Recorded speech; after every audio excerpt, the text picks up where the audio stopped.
Hello बच्चों, चलिए प्रश्न को पढ़ते हैं। किसी समांतर श्रेणी का आरवा पद ज्ञात कीजिए यदि इसके प्रथम n पदों का योग 2n प्लस 3n का वर्ग है।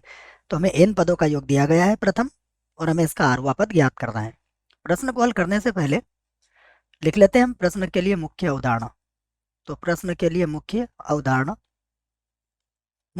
में बच्चों हम समांतर श्रेणी के n पदों के योगफल को ज्ञात करने का सूत्र लिखेंगे, और इसका nवा पद का सूत्र भी लिखेंगे। दोनों ही सूत्र हम लिखने वाले हैं। सबसे पहले मैं इसका nवा पद का सूत्र लिखता हूँ। ये होता है a प्लस n माइनस एक डी।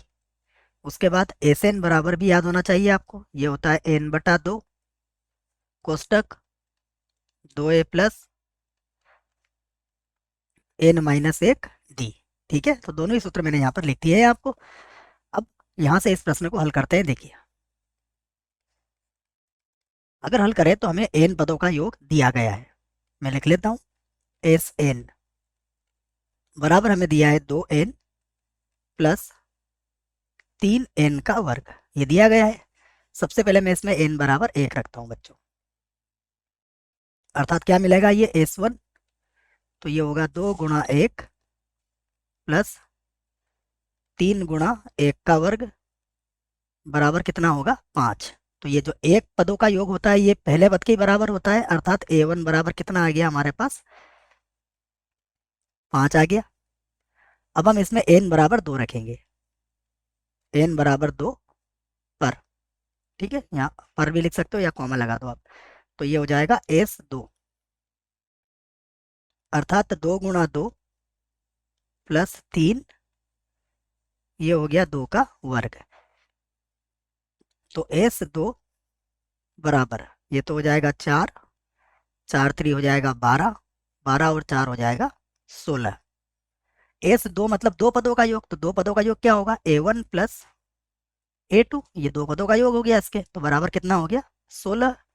अब a1 कितना है हमारे पास, देखिए, तो a1 का मान तो हमें दिया गया है बच्चों। तो ये हो गया a2 और प्लस a1 का मान कितना है, 5, बराबर हो गया 16। तो यहां से देखिए, अगर आप ए 5 को बराबर किधर लाएं, तो a2 अर्थात a2 बराबर कितना हो जाएगा, 11। दूसरा पद हमारे पास आ चुका है। अब हमें पता है कि दोनों पदों का जो अंतर होगा वो d के बराबर होगा। तो d बराबर क्या होता है, दूसरे पद में से पहला पद घटा दो आप। तो ये हो जाएगा 11 माइनस 5, अर्थात कितना हो गया, 11 में से 5 गया तो 6।